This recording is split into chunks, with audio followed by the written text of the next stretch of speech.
Oh, yeah. Bless and love, my lord. Welcome to another Red Lion interview. We have the pleasure of having today with us Mr. Crashblossom, one of the most dedicated artists and super hardworking artists I've ever met. How's it going, sir? Welcome. Very nice to have you. Hey man, yeah, it's lovely to finally speak with you. Actually, yeah, in a space and so on, and yeah, a lot of respect and appreciation for what you guys do. So Likewise, man. happy to be Likewise, and to be we have been wanting to do this space since forever. here. Ever since you did the drop with us, but for some reasons we couldn't. Mm, And mm. now it's such an amazing occasion. So thank you so much. Pleasure. I have to say before we start, I have to say publicly, when you were starting out, we were doing, I think, the Art Code mug, and you Yeah. contacted me and you were like, hey man, here's my art. Or I think I saw your art and I was like, man, I love your shit. This looks good. And it was like right in the middle of all the generative art craziness. Yeah. And I was like, hey man, this is amazing. Is this generative art? And you're like, no, not exactly. It's programmable art. And I was like, meh, what a fucking idiot, I have to say. So usually I'm really open-minded. I try to understand what people are showing me, but like nobody's perfect. And in this case, you know, you how can I say it? Sorry. You outgrew my little comment there, and you created an amazing collections, and you having such a good development as an artist. Thank you, man. Yeah, I mean, I was sort of making art for a while, and I had some great supporters early on. I gravitated towards the sort of the kind of crypto art movement, and those people supported me, and then but yeah, it took a while, and people were definitely skeptical. yeah, or they didn't get the work, or they just didn't see it, or whatever. And when Burner came out, it took a while. When Burner came out, it was dynamic art, and I think a lot of people maybe didn't even necessarily know what that was as well. Maybe people still don't, and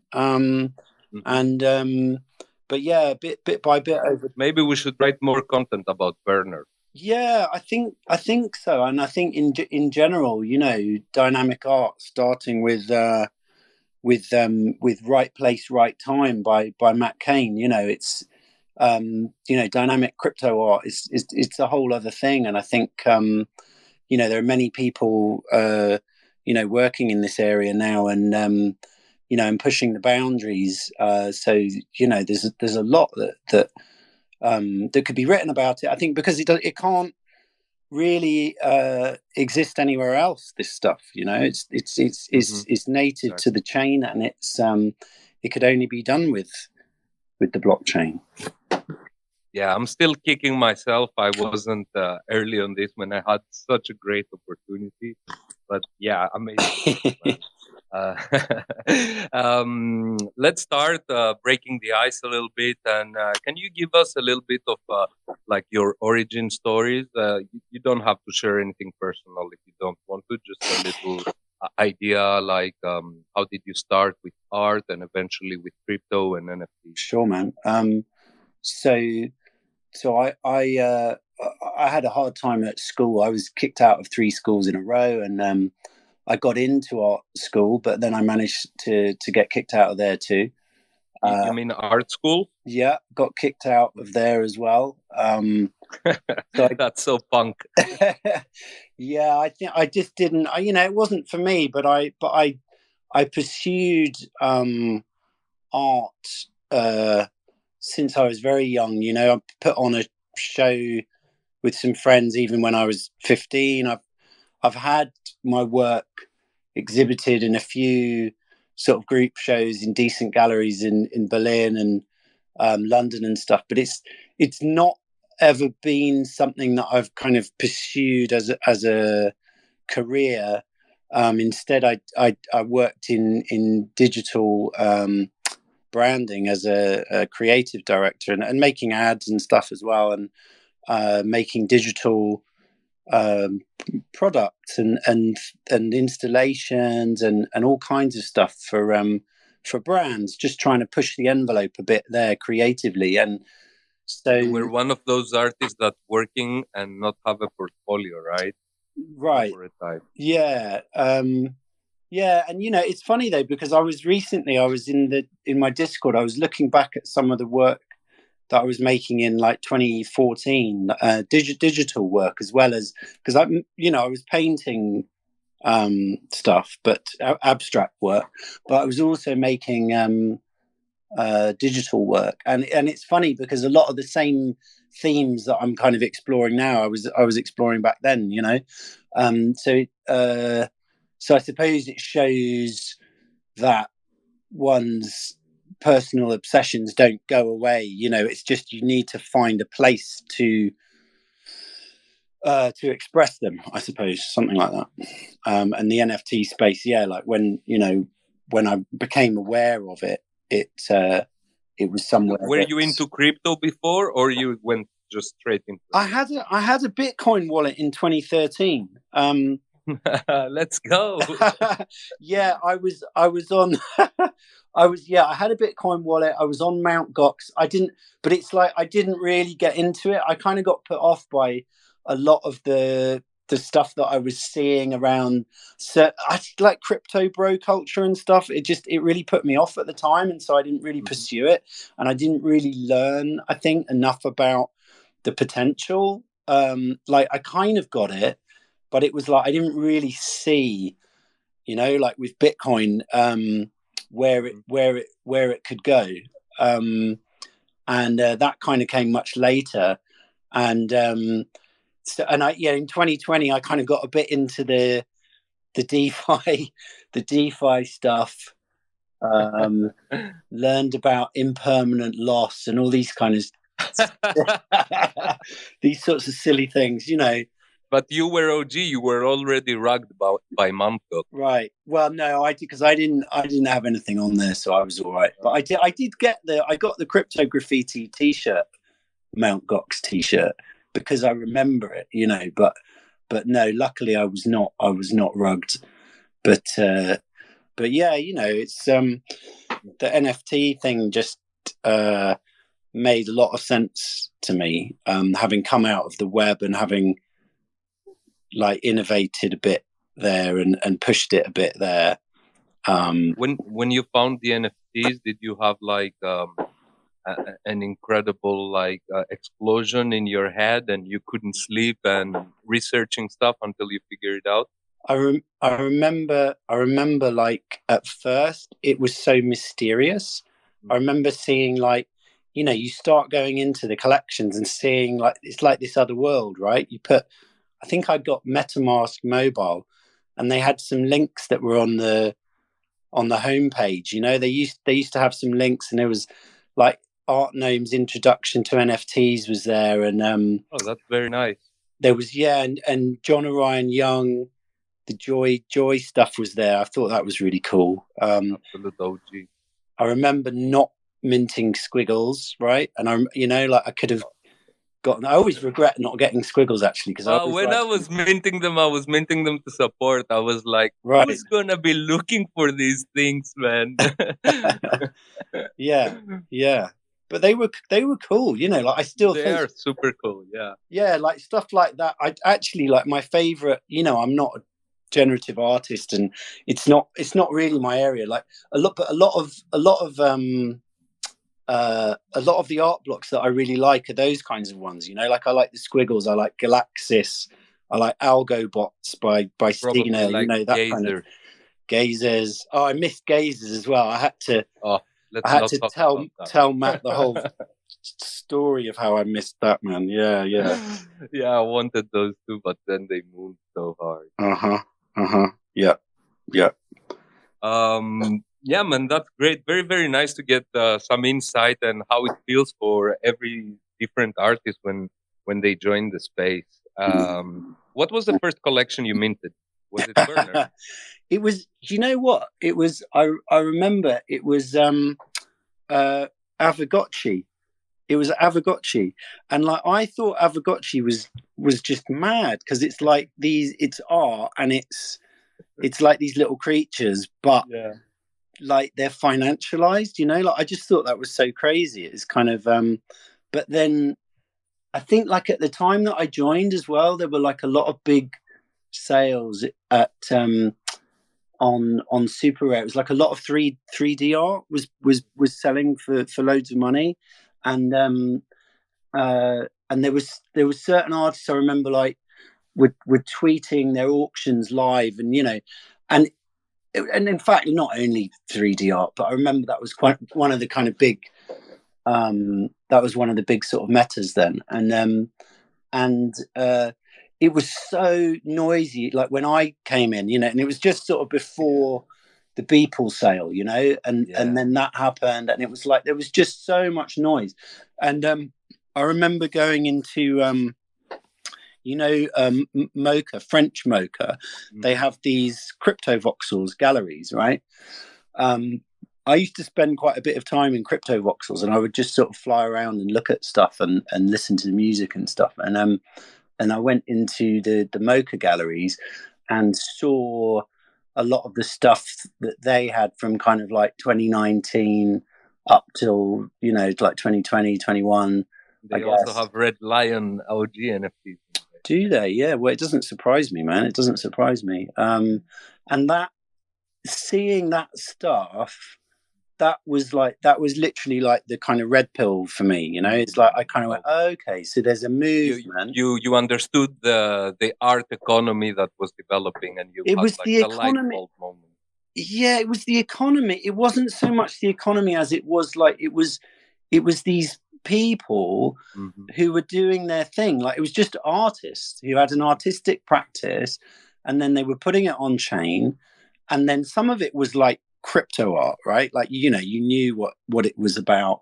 Some of it was much more personal as well, and a lot of it was about technology, I suppose, in some way. But it was just that was so that kind of changed things. That made me kind of gravitate to towards that, and I think like even now I think you know the work that I'm making probably contains traces of crypto art, you know, like I mean it is a you know I can't it just felt right to sort of try and you know to sort of become you know be a part of that, play you know play a part in that somehow. Yeah, I would say top shelf crypto art, Mm, not just crypto art. mm. But I meant, what was the first collection that you minted as an artist? Oh, what is it? I mean, there was some stuff that I minted and then I burned. Um, Why? and I think that the a lot of the earlier stuff was like glitch art. So I did Mm, some pieces that were around timelines. So it was just this idea that of a timeline, and I just had an idea of uh, about time that you could see just like you know just watching the passage of time in an artwork like and glitch art is quite good at that because you can kind of you see like the movement of something to getting across just this idea of just time passing and but with these little glitches in it little events happening in this time frame. And then I also thought oh, it's interesting because the timeline is also like social media, like we're all on this timeline, right? Like all the things that we're saying, all of the you know our all of our friends and all of the stuff that we're doing is all on a timeline. And so I just thought that's quite interesting to make some pieces that somehow would present that back to people and sort of say, well, you know, what's I don't know, like just yeah, like here's the passage of time. Here's you know, and there are these glitches and there is this interference, and it's like it's a bit gritty and quite digital and a bit confusing sometimes, but it is just the passage of time. uh so yeah, there was a really early, that was like the earliest stuff. I can definitely see the connection to the later work. Yeah. But it was early. You were experimenting, trying to find your place in this crazy art world that you Yeah, discovered. And when did you mint? Was Burner the first big collection that you minted?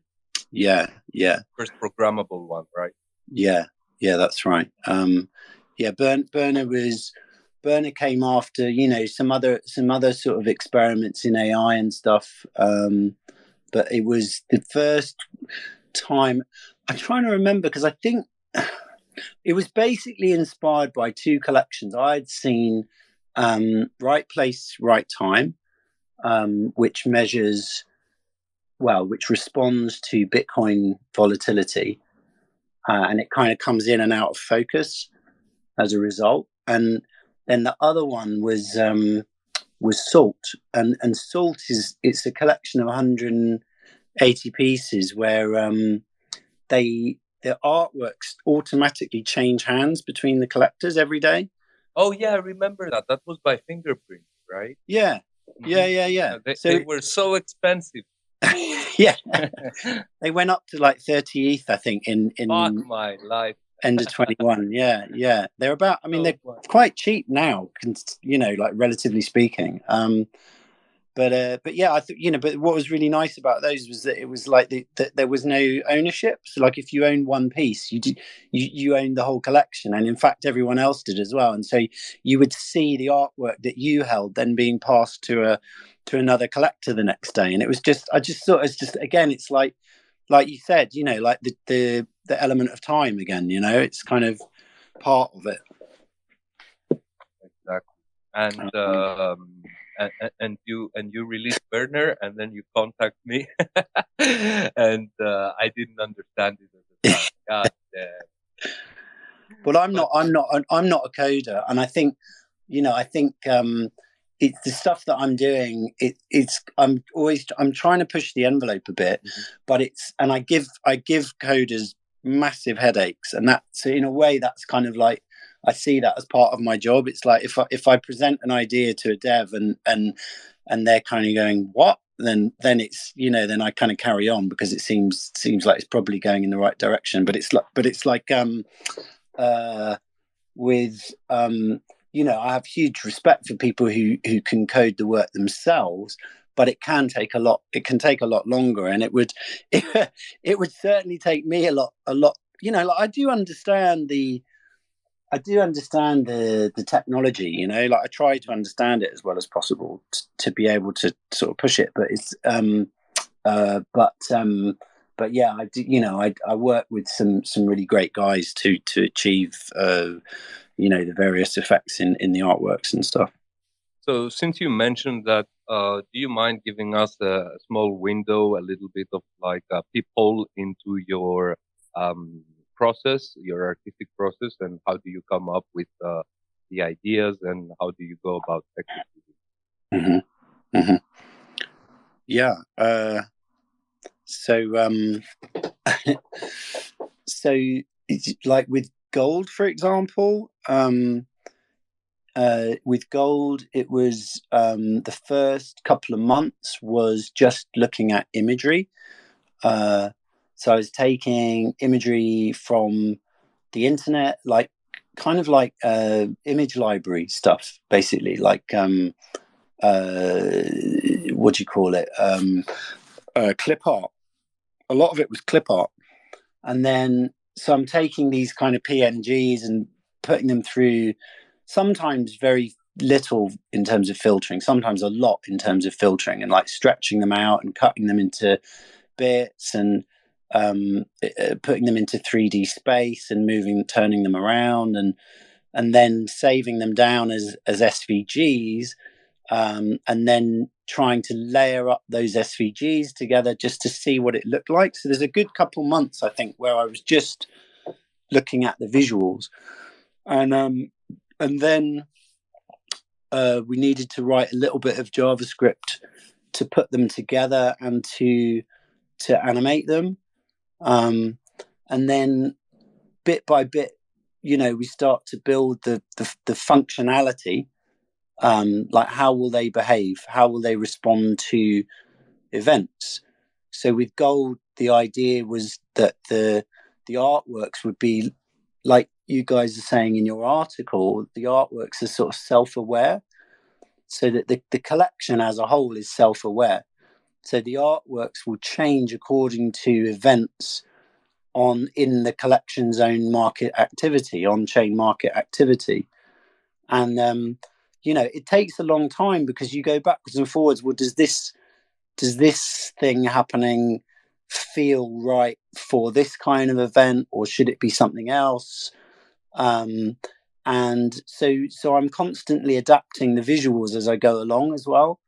And then bit by bit, it starts to come together, and we have like a version of it. So mostly I was working with Georgi, who's a great JavaScript dev, and who's learning Solidity as well. And so initially we would work together, and we tried to build this in what became, in the end, I think it was like 5,000 lines of code. It's quite a lot.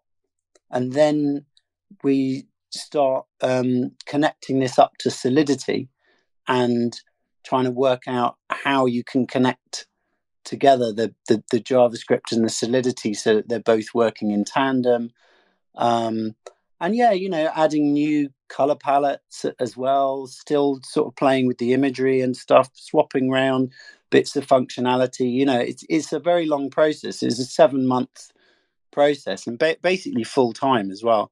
So I stopped doing any brand work back in December, and just did this instead. Oh man, that's really cool. And what really fascinates me about the idea and the concept behind gold is that the art gets better the longer you hold. To put it bluntly, so I think it's a very interesting um, trade off, and like a very interesting idea, that people get their tokens, and like the longer they hold them and they are not like engaging in this uh, flipping or anything else, they actually do get rewarded with better art, which is what they wanted in the first place. Can That's you talk right. to us a little bit more about that? Yeah. And also the 20-year window that you have set, right? Sure. Yeah. So yeah, like I we all live and work in the NFT space, where the market for digital products, digital objects, is in our faces every day, or we're very aware of it. And like, I think as people, that it offers us all opportunities, and at the same time, I think it also it can sometimes be detrimental as well. Like, It's a double-edged blade. yeah. And a lot of the art that I've been making is about, just, I suppose, expressing in some way how easy it is to become overwhelmed by the various sort of technologies that we're in relationship with every day. And blockchains is a big part of that. I'm very optimistic about the future with blockchains, but I also think it's worth looking at the other side of that. And so, in a way, gold as a series, it's gamified, and I've kind of avoided using that term gamification, because people kind of get the wrong idea, I think. But it is gamified, but it directs you in a different. I think it sends you in a different direction. So the reason it's called gold, the reason the artworks are called gold, is because gold is a tradable commodity, and art is also a tradable commodity, but in the artworks themselves, I think there are also things which are much more to do with the way gold appears as a color in the artworks. And I've kind of tried to use colors that they're quite optimistic. So there's a lot of kind of like sunrise, sunset type colors. I think this reddish, salmon-ish color that you have is very distinctive of Crashblossom. Yeah, there's quite a bit of red. There's quite a bit of red. And I think I've like, even the color schemes, the color palettes are like named after beach holiday destinations. So there's some good ones in there, like, you know, Maldives, Cannes, you know, Ipanema. There's some ones in there where I think the colors, they're very much like, you know, named after the kinds of places you might go to once you made your millions, you know, like maybe once you made your millions in NFTs, you would go to one of these beach locations and enjoy a, That's I a don't myth, know. bro. That's the most boring life ever. As someone who lived in like the best tropical islands that people go for holidays, I can tell you it's a boring fucking life, especially if you have money.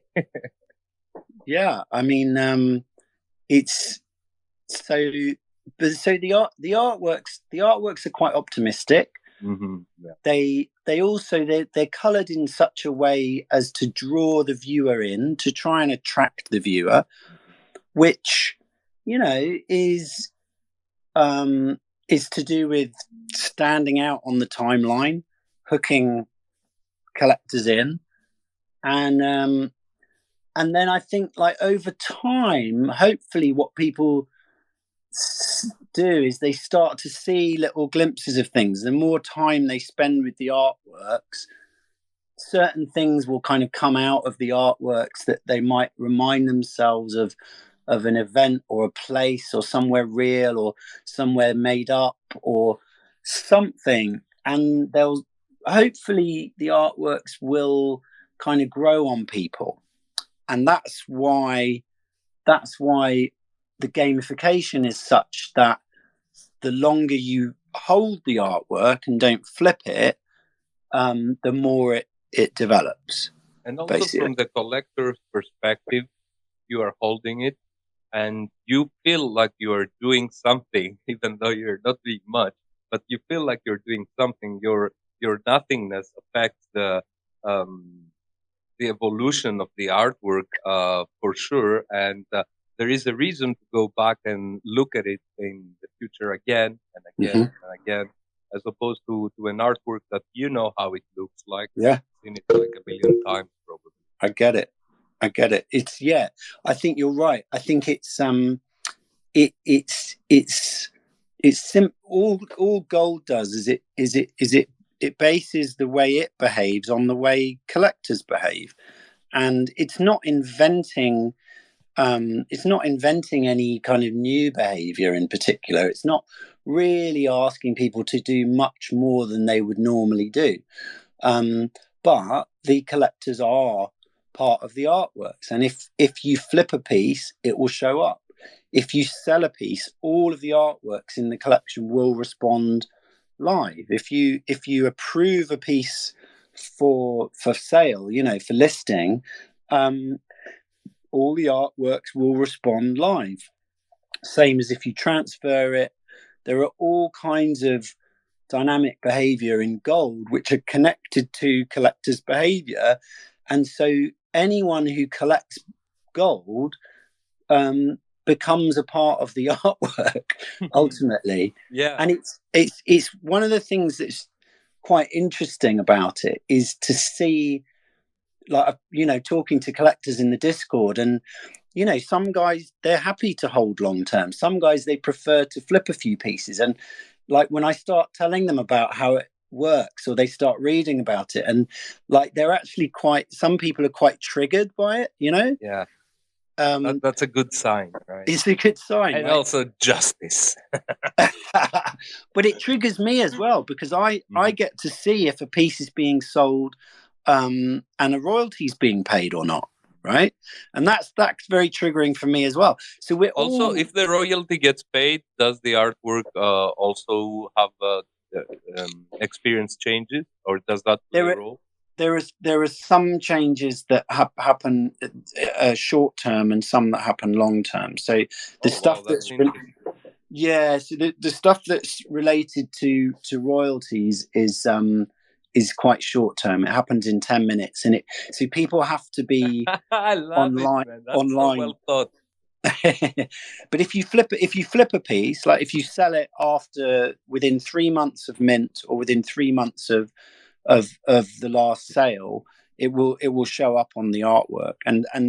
But then if you buy an artwork that has been flipped, you're going to know at the time you buy it that the piece was flipped. But then if you hold it in the same wallet for 3 months, then the flip marker will disappear.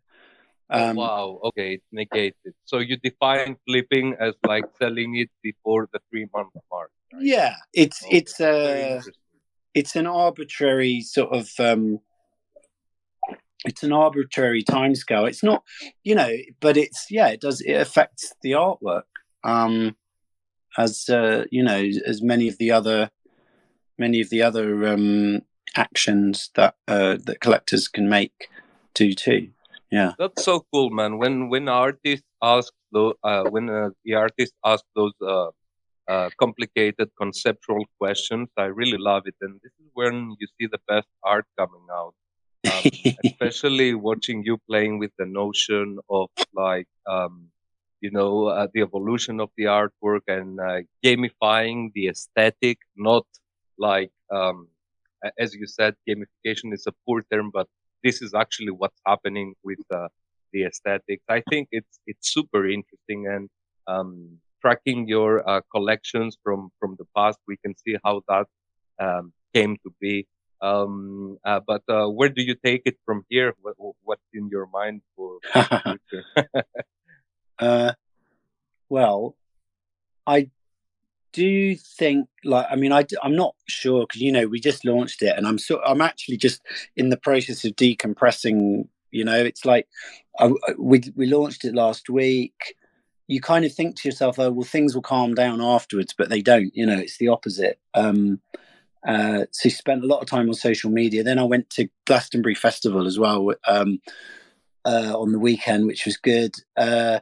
And but like at the moment, I don't know. I mean, I think I think I think that in the future, like, NFTs are not going anywhere. Like, I think that we're kind of programmed, because of the short term thinking here, and because of the daily panics and rugs and whatever else, that many of us, there's this sort of fear that NFTs, and crypto are going to kind of somehow just go away, or fail, or whatever, right? But it's not. I just don't see how that's going to happen. Like, it's clearly there are, it will continue and it will grow, because I just don't really see why it would do the opposite. Like, and I also believe that the speculation on digital objects in general,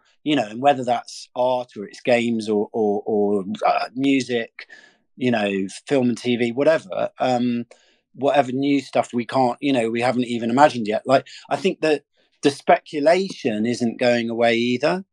I think that it's much more likely that the speculation on digital assets will become much broader, more accessible, faster,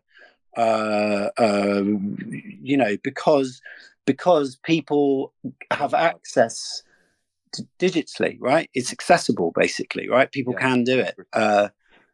So sorry, yeah, long, a sort of slightly long answer to the question, but I think like as long as that's going on, then there's an interesting job for artists to reflect back on those things.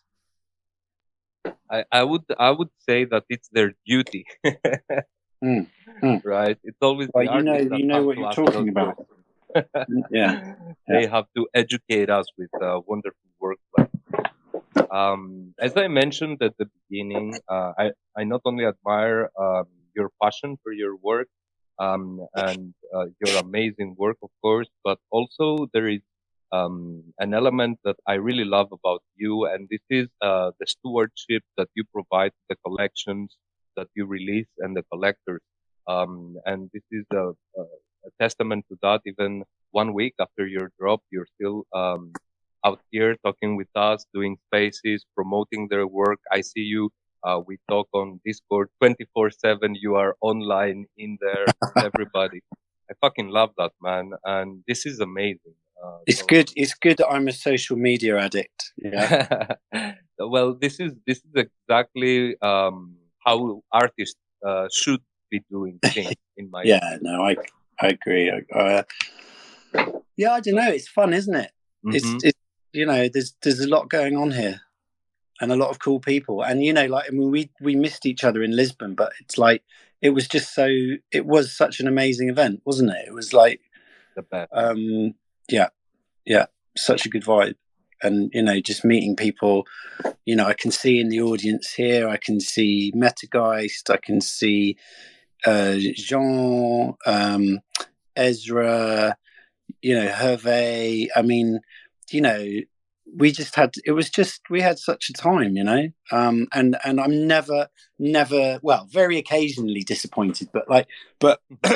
Like no, like you know, like really hardly ever disappointed because there's just so many incredible, you know, intelligent people doing this stuff, right? And of course there is, because like why wouldn't you, once you know about what it is, why wouldn't you stick around and want to be part of that?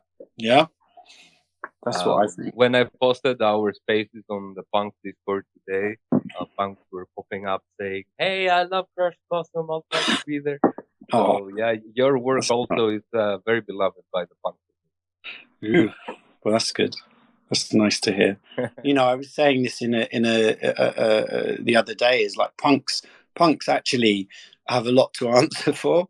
You know, like you know, like because I mean, I just did a drop of like 500 pieces, right? Um, and that model, you know, the commercial model and also the social model, you know, it derives from punks pretty much, right?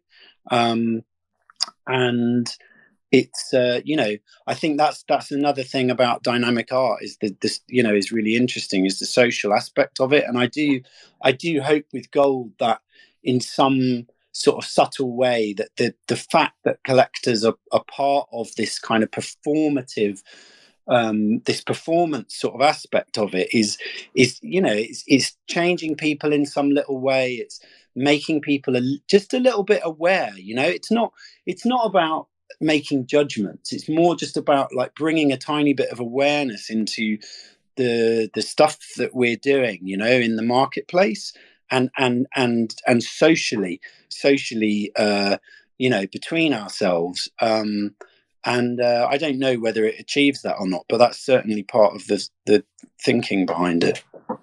What happens to gold in 20 years? In In 20 years. 20 years time, well, so it will have basically completed its full cycle by then. And there are so it won't undergo any major changes, but it will still continue to be dynamic and to respond to any on-chain event related to the collection itself. Uh, but the main things that will happen over the next 20 years are, well, so there's milestones. There's a 6 month, 1 year, 2 years, 5 years, 10 years, 20 years Wow. milestone. Um, and on those milestones, there will be new elements of the artworks that will be released. Now, will there be new traits? Yeah, no, it will be from the existing traits. It will be from the existing traits, but it will change the makeup of the collection in terms of. It changes the rarity, though, right? It changes the rarities and changes the art, and the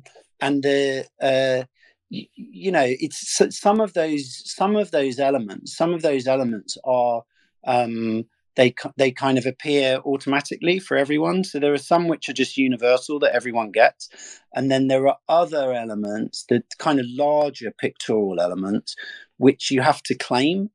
And in order to claim them, you have to have hodled for that whole time. Now, if you bought a piece, if you bought a piece 1 year later, then the cycle is going to start from the point that you bought the piece, right? It has to the piece in order for. I see how it goes. Yeah. So the claimable ones, you can only claim them if you hold a piece in your wallet for a long period of time. So if someone gets a 5-year milestone, doesn't mean someone else will have it also. He might get it in the not necessarily because he bought one. Exactly. And also that's so cool. Also there's a 24-day window in which you have to claim. So if you don't claim on we'll set up a page on the website for this. But if you don't claim within 24 days of the date that you're 24 hours or days? Days, 24 days. If you don't claim in 24 days, then the opportunity is missed, and so thereby creates more rarity, because not everyone will do it, and especially over time, I would think. And like a race against time between the collectors. Yeah, against time. Yeah. That's so cool. So yeah, there's a lot of people have to stay engaged to an extent to be able to take advantage of that, and really, again, just to make it clear, yes, you are getting traits and you are getting rarities, but it's also it's transforming the nature of the artwork, right? And it's changing what's in there visually as well, obviously. And it's also nice that you explain the hints, but you don't explain exactly what's gonna happen. So we all have to wait and see, right?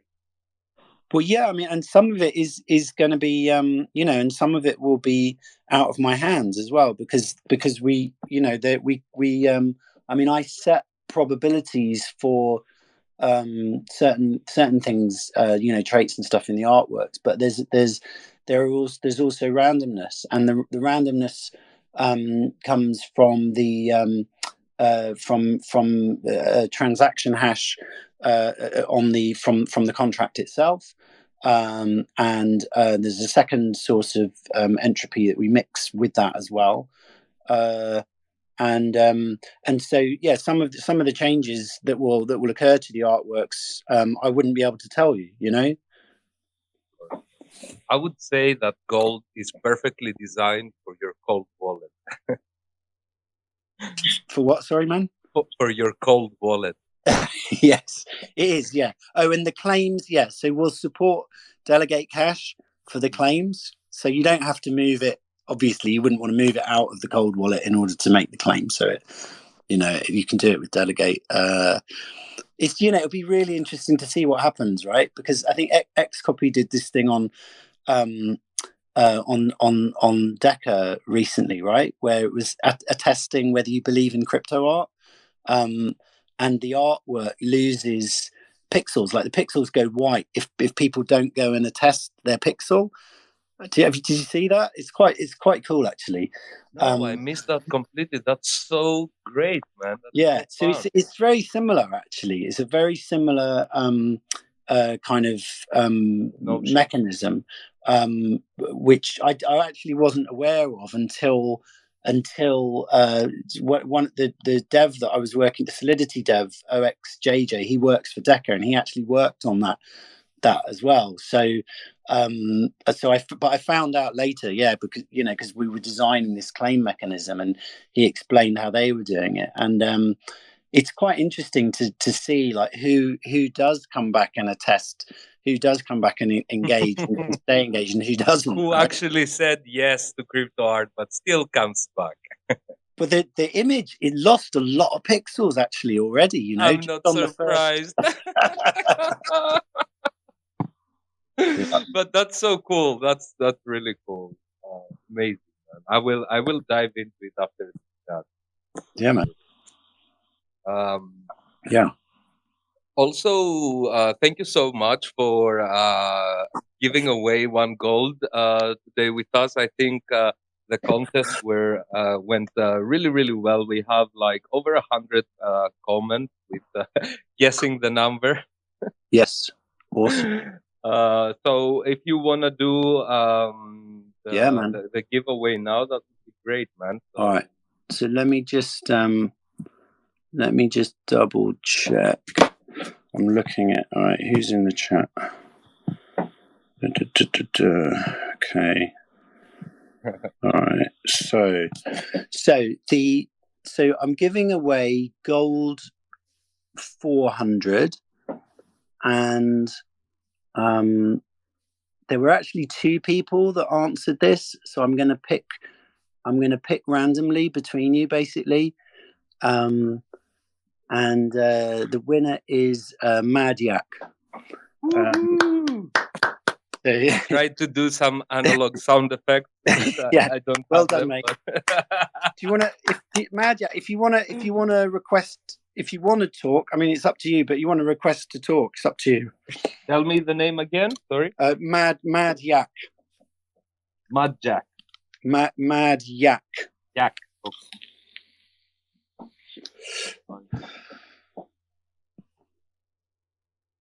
Second, I'm scrolling. Raise your hand, buddy. Where is he? Yeah, it's like a kind of reddish orange, purple and orange.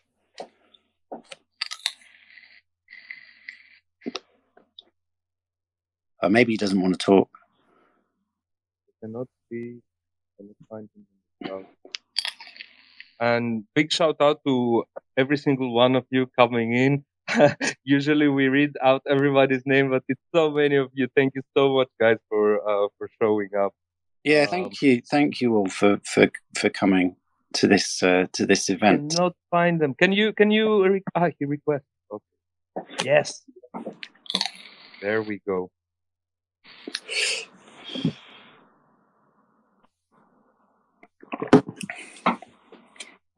Let me give them a follow too. There he is. He's connected. I hope he's on the phone. Is he? I don't know.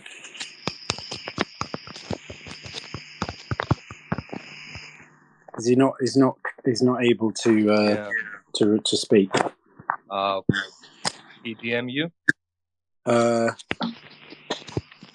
Right, oh, he's saying 100. Right, he can't speak at the moment. Okay. All right, no worries, man. But okay, thank you so much. What was the winning number?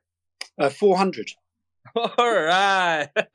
400 was which was the number of the. It was gold number 400 was the piece. So.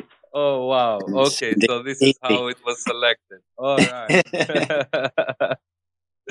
Fantastic, man. I also thought that 79 was a great answer.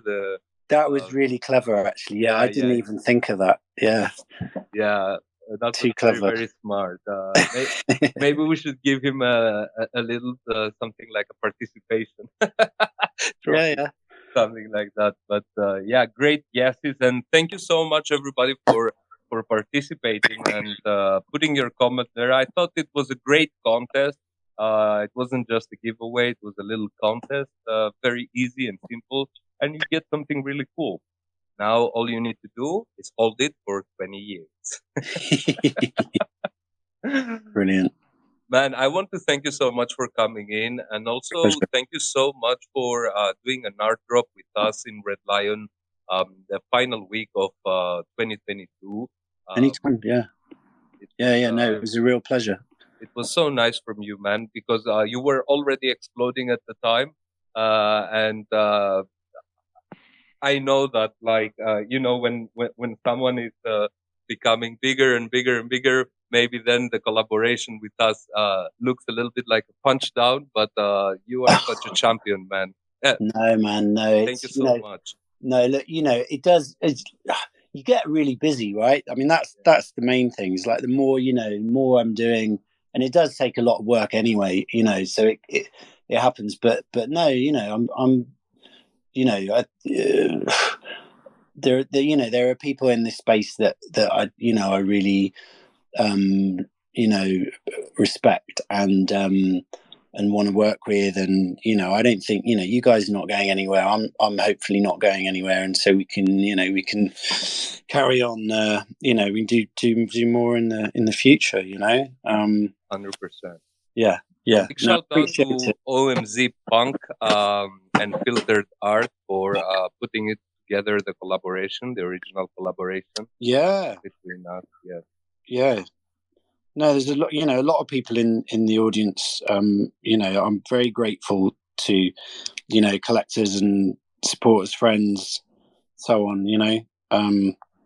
Appreciate you and you, sir, Mister Red Lion. But see you all around. Yeah, man. Thank you. Thank you so much for coming. I will invite you back to the show at a later date with if you have a new collection or just to check in with you, see what you're up to at the time. Lovely. All right, and I'll DM Mad Yak, and when you're available to answer, we can sort out transferring the gold piece. Yes, exactly. All right. That's fantastic. Well, thank you so much for coming. Thanks everybody for showing up. We love you all so much. It's amazing to see people in the crowd. If you like what you heard and you would like to support us, you can check out our work. It's incredible and very, very cheap. So check out the Gazette. You also get an art drop with it. We have curated collections. We have curated exhibitions and amazing artists and artwork such as Crashblossoms. You can also find it in Red Lion. But do definitely check out the gold collection. Check Red Lion. Take good care, everybody. Have a good day. Bye bye. Cheers. Bye. Bye.